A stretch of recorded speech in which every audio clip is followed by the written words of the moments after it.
Dear students, welcome to economics with Ejaz. Micro economics में आज हम exceptions to the law of demand के topic पे बात करेंगे।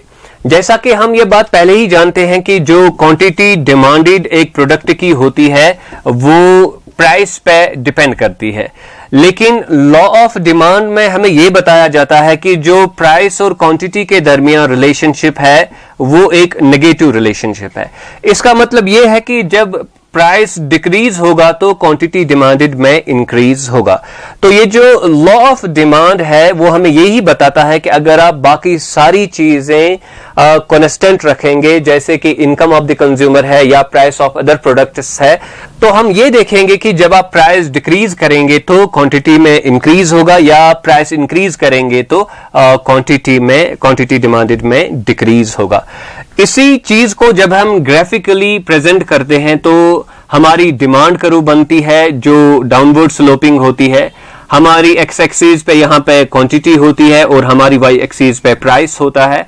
और अगर हम फॉर एग्जांपल P2 से स्टार्ट करेंगे, ये हमारी डिमांड है, P2 प्राइस है और X for example 1 quantity demanded है। अगर हम प्राइस डिक्रीज करेंगे फ्रॉम P2 टू P1 तो क्या होगा कि हमारी क्वांटिटी डिमांडेड जो है वो इंक्रीज होगी फ्रॉम X1 टू X2। तो ये जो ग्राफ हमारा है, ये जो कर्व हमारी है, ये हमारी डिमांड कर्व है। तो आमतौर पर हमारी एक्सपीरियंस यही होती है कि एक प्रोडक्ट की प्राइस अगर डिक्रीज करेंगे तो उसकी क्वांटिटी डिमांडेड में इजाफा होगा, उसमें इंक्रीज होगा। इससे पहले कि हम वो केसेस या सिचुएशंस या प्रोडक्ट्स की बात करेंगे जो exceptions to the law of demand हो सकते हैं, पहले हम ये समझने की कोशिश करेंगे कि ये जो टर्म एक्सेप्शन हम यूज करते हैं इसका मतलब क्या है, यानी कि exception to the law of demand का मतलब क्या है।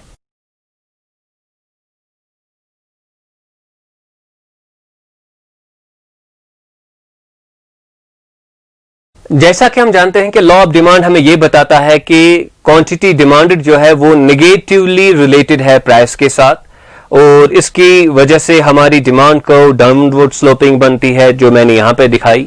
लेकिन exception to the law of demand उस सिचुएशन या उस केस को हम कहेंगे जहां पे क्वांटिटी डिमांडेड और प्राइस के दरमियान पॉजिटिव रिलेशनशिप होगा।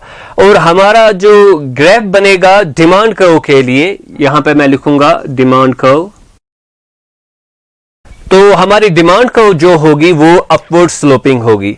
अपवर्ड स्लोपिंग का मतलब यहां पे ये है कि जब प्राइस फॉर एग्जांपल P1 है, क्वांटिटी Q1 है, अगर हम प्राइस इंक्रीज करेंगे तो जैसे कि यहां पे मैंने प्राइस इंक्रीज किया फ्रॉम P1 टू P2, तो हमारी क्वांटिटी जो है वो इंक्रीज हो रही है फ्रॉम Q1 टू Q2।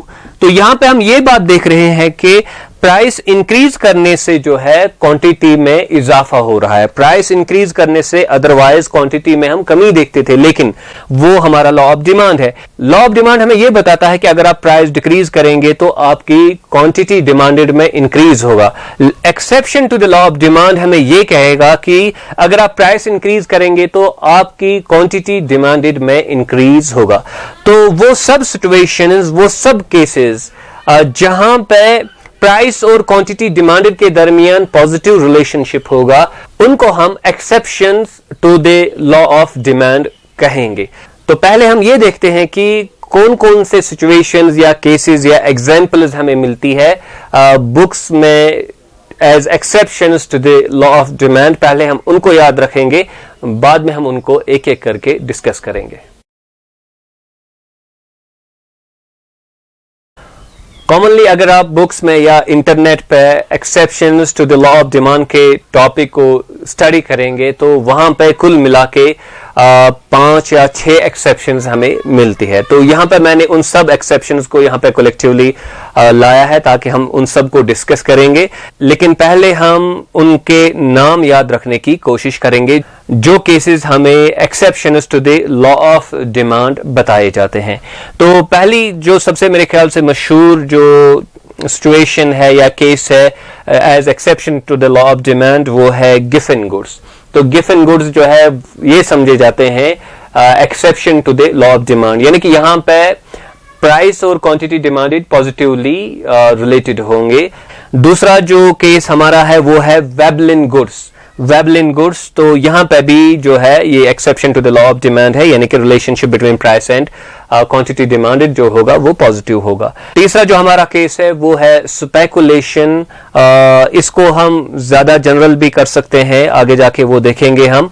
चौथा जो हमारा केस है वो है नेसेसरी आइटम्स। ये कहा जाता है कि यहां पे भी जो है लॉ ऑफ डिमांड अपहोल्ड नहीं होता, बल्कि ये एक्सेप्शन है to the law of demand.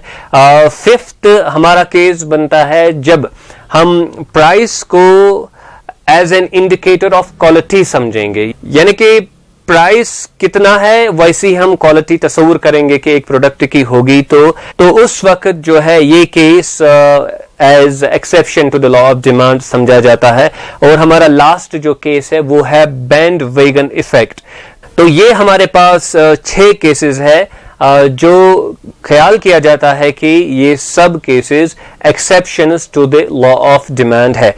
तो ये हमारे 6 केसेस है जो बुक्स में प्रेजेंट किए जाते हैं as exceptions to the law of demand. तो पहले हम इनको रिपीट करते हैं। पहला हमारा केस है गिफन गुड्स का, दूसरा है वेबलिन गुड्स का, तीसरा है स्पेकुलेशन का, चौथा है नेसेसरी आइटम्स का, फिफ्थ है जब प्राइस तस्वुर की जाएगी कि ये क्वालिटी दिखाता है, प्राइस में क्वालिटी छुपी है, और सिक्स्थ वन जो है वो है बैंडवैगन इफेक्ट।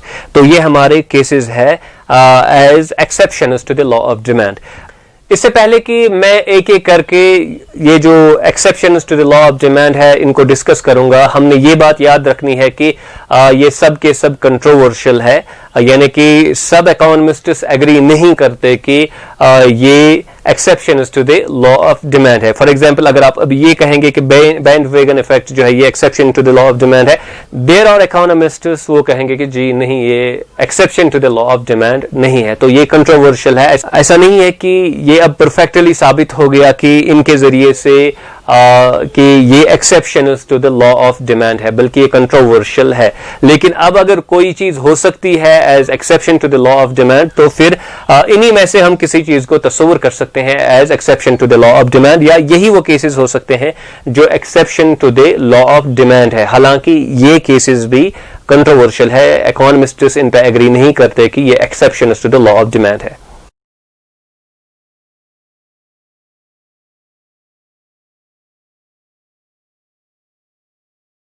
पहला जो हमारा केस है, पहली जो हमारी सिचुएशन है वो गिफन गुड्स का केस है। यहां पे मैं ये बात कह दूं कि ये आप यहां पे देख रहे हैं कि गुड्स लिखा हुआ है, तो इसका मतलब ये नहीं कि कुछ प्रोडक्ट्स ऐसे हैं जो exception to the law of demand है, ऐसी बात नहीं है, बल्कि कुछ सिचुएशंस ऐसी हो सकती है या कुछ केसेस ऐसे हो सकते हैं, सिनारियोज ऐसे हो सकते हैं जहां पे लॉ ऑफ डिमांड वायलेट हो रहा हो। लेकिन ऐसा नहीं है कि कुछ प्रोडक्ट्स पर से ऐसे हैं जो exception to the law of demand है, ऐसी बात नहीं है।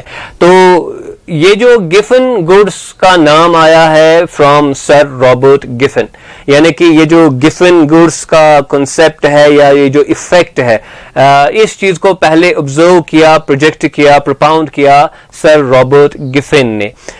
इनके बारे में ये कहा जाता है कि इन्होंने ये चीज ऑब्जर्व की कि जब ब्रेड का प्राइस जो है वो इंक्रीज होता था, ब्रेड जो है इसका प्राइस जो है वो लो होता है, और यूजुअली जो है एक लो कॉस्ट फूड आइटम है जो पर्टिकुलरली गरीब लोग इस्तेमाल करते थे ज्यादा। तो इन्होंने क्या ऑब्जर्व किया कि जब price of the bread increase होता था तो quantity of the bread also used to increase, यानी कि प्राइस में भी इंक्रीज हो रहा था और क्वांटिटी डिमांडेड ऑफ ब्रेड जो है वो भी इंक्रीज होती थी। तो अगर अब सिचुएशन नॉर्मल होती तो वहां पे हम ये देखते कि अगर प्राइस ब्रेड का जो है उसमें इंक्रीज हो रहा है तो क्वांटिटी डिमांडेड में फिर डिक्रीज होता। लेकिन यहां पे क्या हम देख रहे हैं कि यहां पे प्राइस और क्वांटिटी में एक पॉजिटिव रिलेशनशिप है, यानी कि प्राइस भी इंक्रीज हो रहा है और जो क्वांटिटी है वो भी इंक्रीज हो रही है। तो इन्होंने ये ऑब्जर्व किया जो लो पेड ब्रिटिश वर्कर्स, यानी कि जो एक गरीब तबका, गरीब क्लास था ब्रिटेन में, उनमें इन्होंने ये ट्रेंड ऑब्जर्व किया कि प्राइस भी इंक्रीज हो रहा है ब्रेड का और क्वांटिटी डिमांडेड भी इंक्रीज हो रही है ब्रेड की। अब अगर हम इसको एक्सप्लेन करने की कोशिश करेंगे कि ये गिफन गुड्स का मामला क्या है, माजरा क्या है, तो हम इस तरीके से इसको समझ सकते हैं। देखिए, जब प्राइस डिक्रीज होगा तो इसका एक इनकम इफेक्ट होता है, तो इसको मैं बड़े तफसील से एक्सप्लेन नहीं करूंगा। अगर आप ये चीज नहीं समझते हैं तो जो इससे पहले वाली लेक्चर है जिसमें हमने प्राइस इफेक्ट को सब्स्टिट्यूशन और इनकम इफेक्ट में डिवाइड किया, तो वहां से आप ये चीज समझ सकते हैं। तो अब क्या होता है कि प्राइस जब डिक्रीज होगी तो इनकम इंक्रीज हो रही है एक्चुअली। तो जब इनकम अब इंक्रीज हो रही है तो लोग क्या कर रहे हैं कि लोग जो लो प्राइस कमोडिटीज नहीं है या जो ज्यादा न्यूट्रिशियस कमोडिटीज है, थोड़ी महंगी कमोडिटीज है, वो स्विच करते हैं, वो ब्रेड का कम यूज करते हैं। अगर अब ब्रेड का प्राइस इंक्रीज हो गया तो बुनियादी तौर पर लोगों की इनकम डिक्रीज हो रही है, और जब लोगों की इनकम डिक्रीज हो रही है तो एट दैट टाइम वो क्या करते हैं कि जो एक्सपेंसिव प्रोडक्ट्स है, फूड आइटम्स है, वो एक्सपेंसिव फूड आइटम्स नहीं खरीदेंगे, इंस्टेड वो ब्रेड का इस्तेमाल करेंगे, लो कॉस्ट प्रोडक्ट का इस्तेमाल करेंगे। तो हम इसको ऐसे समराइज कर सकते हैं कि प्राइस डिक्रीज हो रहा है, इनकम इंक्रीज हो रही है तो बाकी चीजें खरीद रहे हैं, प्राइस इंक्रीज हो रहा है तो इनकम डिक्रीज हो रही है, तो फिर ब्रेड खरीदना ही मजबूरी बनती है एक लो पेड वर्कर के लिए। हम यहां पे एक एग्जाम्पल लेंगे जिसमें हम ये समझने की कोशिश करेंगे कि अगर एक प्रोडक्ट का प्राइस इंक्रीज हो रहा है तो फिर उसी प्रोडक्ट की क्वांटिटी डिमांडेड में क्यों कर इजाफा हो रहा है, इसमें क्यों हम इंक्रीज देखते हैं। गिवन गुड्स के कॉन्सेप्ट को अंडरस्टैंड करने के लिए हम यहां पे एक एग्जाम्पल लेते हैं। हमारे पास दो प्रोडक्ट्स है ए और बी जो एक कंज्यूमर खरीदता है या जो एक कंज्यूमर खरीद सकता है। ये हमारा क्यू ए है यानी कि क्वांटिटी ऑफ ए, ये क्वांटिटी ऑफ बी है। तो जाहिर सी बात है कि ए का अपना प्राइस होगा और बी का अपना प्राइस होगा। तो यहां पे हमारी सिचुएशन कुछ ऐसी है कि ये जो कंज्यूमर है इसके पास टोटल जो अमाउंट खर्च करने के लिए है वो 200 है। टोटल जो अमाउंट खर्च करने के लिए जितना ये खर्च कर सकता है वो कितना है, वो 200 रुपीज है या $200 है। फिलहाल हम समझेंगे 200 रुपीज है। और टोटल क्वांटिटी जो इसको कंज्यूम करनी है, फॉर एग्जांपल एक मंथ के लिए, वो है टोटल क्वांटिटी 30 kgs। चाहे ये ए के खरीदेगा या बी के खरीदेगा या कॉम्बिनेशन में खरीदेगा, तो टोटल जो इसके पास क्वांटिटी होनी चाहिए जो कम से कम इसके लिए जरूरी है एक महीने के लिए, फॉर एग्जांपल वो 30 kgs है। तो पहली चीज जो हमने यहां पे याद रखनी है कि टोटल अमाउंट कितना खरीदना है इसको 30 kgs, और जो एक्सपेंडिचर इसका है वो है टोटल 200। ये 200 से आगे नहीं जा सकता। तो यहां पे मैं इसको केजी लिखूंगा। तो पहले क्या होता है कि जो प्राइस ऑफ ए है वो है 5 रुपीज और प्राइस ऑफ बी जो है वो 10 रुपीज है। तो कस्टमर क्या करता है कि ये प्राइस ऑफ ए यानी कि 5 रुपीज वाला 20 kgs खरीदता है और जो 10 रुपी वाला है वो 10 kg खरीदता है। तो यहां पे आप देख सकते हैं कि इनका अगर हम मल्टीप्लिकेशन करेंगे तो ये टोटल बनता है 100 रुपीज, राइट, और ये भी मल्टीप्लिकेशन करके केस बनता है 100 रुपीज। तो 100 इस पे खर्च इसने किया और 100 बी के अमाउंट पे इसने खर्च किया, तो टोटल जो इसका एक्सपेंडिचर बनता है वो 200 है, और टोटल जो क्वांटिटी इसने खरीदी वो है 20 kg of A and 10 kg of B. तो ये हो गया।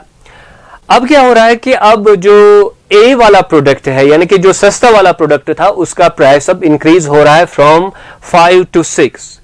अब देखिए, अब हमारे पास डिफरेंट सिनारियोज हैं और हम ये समझने की कोशिश करेंगे कि ये जो लिमिट्स है इसके पास की 30 kg इसके पास होने चाहिए और 200 जो है इसका एक्सपेंडिचर होना चाहिए। इन कंडीशंस में इस कस्टमर की क्या पॉसिबिलिटीज बनती है।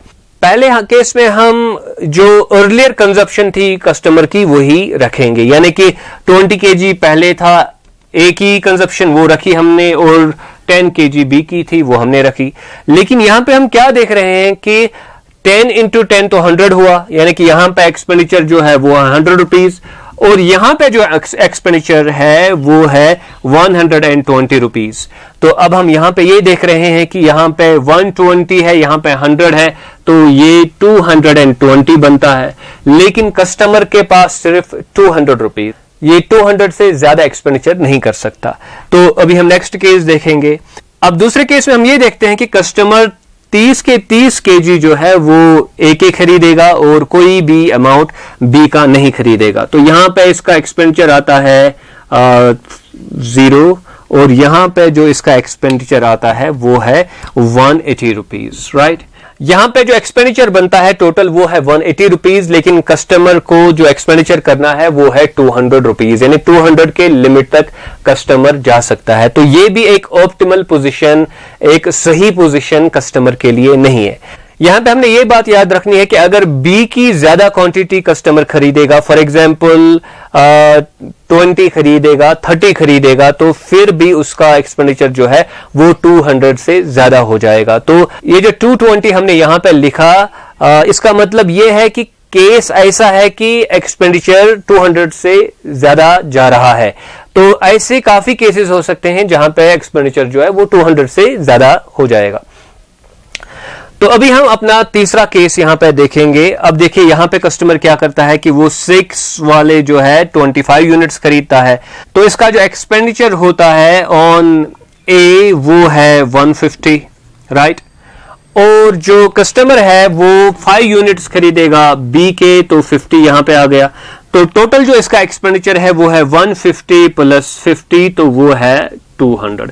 और टोटल जो इसकी कंजप्शन है वो है 25 प्लस 5, दैट इज 30 kgs, यानी कि पूरे महीने का भी इसके पास जो है वो क्वांटिटी बराबर है, और जो एक्सपेंडिचर है वो भी 200 बराबर आता है। देखिए हम इस केस में ये देखते हैं कि ये बेस्ट केस है कस्टमर के लिए, क्योंकि उसकी दोनों कंडीशन जो है 30 kg वाली और 200 वाली वो सेटिस्फाई यहां पे होती है। लेकिन एक चीज जो हमें दिखती है यहां पे वो ये कि जब 5 रुपीज जो है प्राइस था ए कमोडिटी का, तो हम 20 यूनिट्स खरीद रहे थे, लेकिन अब जब 6 हो गया प्राइस तो अब हम 25 खरीदते हैं।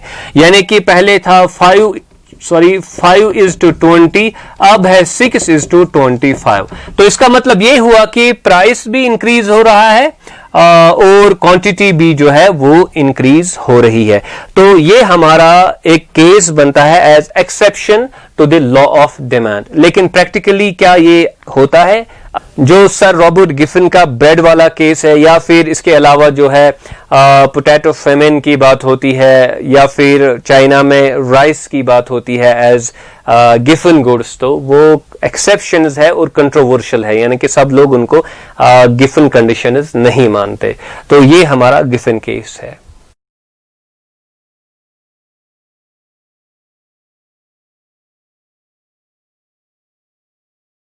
दूसरा जो हमारा केस है वो है वेबलिन गुड्स का केस।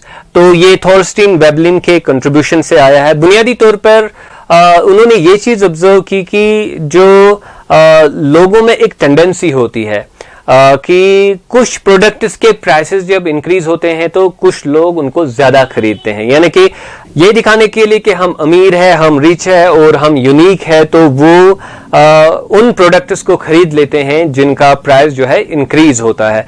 इस चीज को हम कॉन्स्पिक्यूअस कंजप्शन कहते हैं, यानी कि जो वो कंजप्शन जो हम दिखाने के लिए करेंगे, जो हम बाकियों को इंप्रेस करने के लिए करेंगे। तो इसमें भी जैसे कि हमने बताया कि एक्सेप्शंस तो द लॉ ऑफ डिमांड का मतलब ही ये है कि प्राइस भी इंक्रीज हो रहा है और क्वांटिटी डिमांडेड भी इंक्रीज हो रही है। तो कुछ एग्जांपल्स जो इसमें दी जाती है वो है प्रेशियस जो स्टोन्स है या मेटल्स है, जैसे कि गोल्ड है, डायमंड है, ज्वेलरी है या लग्जरी आइटम्स जो है। तो कुछ लोग क्या करते हैं कि जब इनका प्राइस इंक्रीज होता है तो वो उस वक्त उन चीजों को ज्यादा खरीदते हैं, ये दिखाने के लिए कि हम बाकियों से अमीर है, we can afford these products. तो यहां पे हम ये देखते हैं कि प्राइस तो इंक्रीज हो रहा है, लेकिन इसके साथ साथ क्वांटिटी डिमांडेड भी इंक्रीज हो रही है। तो ये एक केस हमारा बनता है जिसके बारे में हम ये कह सकते हैं कि ये एक्सेप्शन है लॉ ऑफ डिमांड के लिए, क्योंकि यहां पे प्राइस भी इंक्रीज हो रहा है और क्वांटिटी डिमांडेड भी इंक्रीज हो रही है।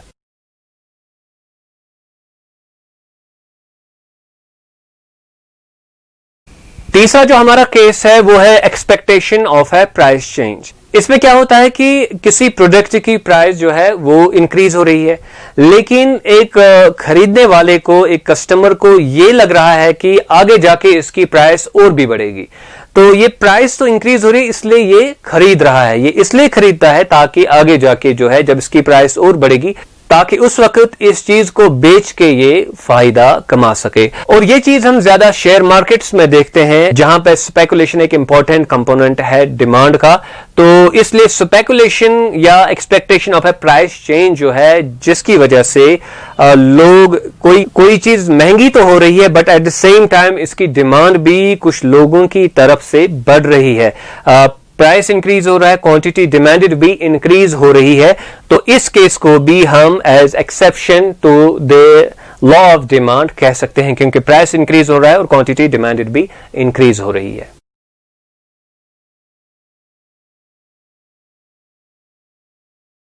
Exceptions to the law of demand में हमारा जो चौथा केस है वो है नेसेसरी आइटम्स का।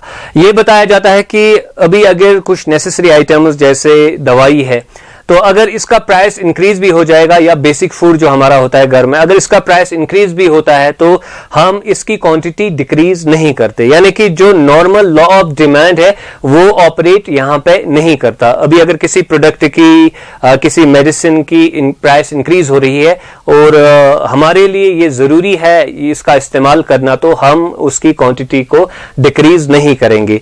तो इसलिए ये बताया जाता है कि जो नेसेसरी आइटम्स है, गुड्स या सर्विसेज हैं, प्राइस तो इंक्रीज हो रहा है लेकिन क्वांटिटी डिमांडेड में हम डिक्रीज नहीं देखते। तो इसलिए ये कहा जाता है कि जो नेसेसरी आइटम्स है प्राइस में अगर इंक्रीज भी हो जाएगा तो क्वांटिटी डिमांडेड में डिक्रीज नहीं होगा। इसलिए it is an exception to the law of demand.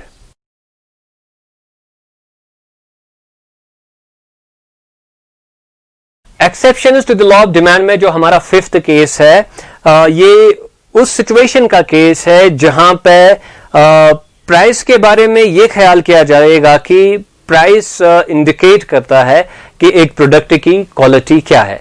यानी कि जितना प्राइस इंक्रीज होगा या जितना प्राइस ज्यादा होगा, एक कस्टमर ये समझता है कि उतनी प्रोडक्ट की क्वालिटी बेहतर है।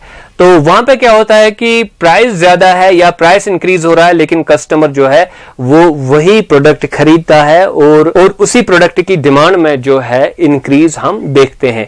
तो ऐसा भी कुछ कस्टमर्स तस्वीर करते हैं कि वो अगर कोई महंगी चीज देखेंगे तो वो समझेंगे कि इसकी क्वालिटी बेहतर है, तो इसलिए वो वही चीज खरीदेंगे जिसका प्राइस ज्यादा है, ये समझ के कि प्राइस इंडिकेट करता है क्वालिटी को। यानी कि price equivalent to quality, price ही हमें क्वालिटी की पहचान देता है। तो एट दैट टाइम अगर ऐसा होगा, अगर ऐसी सिचुएशन होगी, तो इट मीन्स कि प्राइस इंक्रीज हो रहा है, क्वांटिटी डिमांडेड भी जो है वो हाई है उस प्रोडक्ट के लिए। और ये जो हमारा केस बनेगा ये exception to the law of demand होगा, क्योंकि प्राइस इंक्रीज होने की वजह से क्वांटिटी में डिक्रीज होना चाहिए था, जो यहां पे हम नहीं देखते हैं।